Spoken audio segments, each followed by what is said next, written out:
tanahnya lagi nurun lah. Jadi Sepi ya? Yo lagi sepi lah. Sehari biasanya berapa kali Kak narik?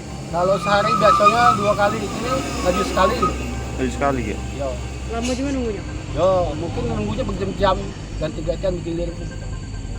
Secara giliran lah nunggu penumpang.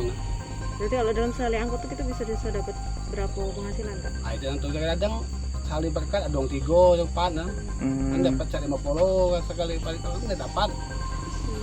Ongkos ke Curug berapa? Kalau ongkosnya 30, 35 lah. 35. Kadang-kadang nggak dapat yang corop mana, dapat yang dekat-dekat di sini lah. Pala Curug ya. Yo Pak corop minimal kan. Yo.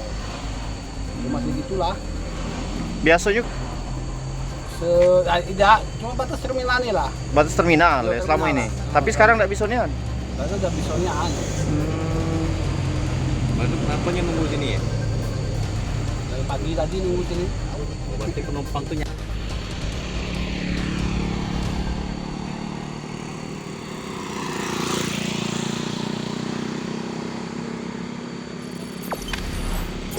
Jangan lupa subscribe, share, komen, dan like ya.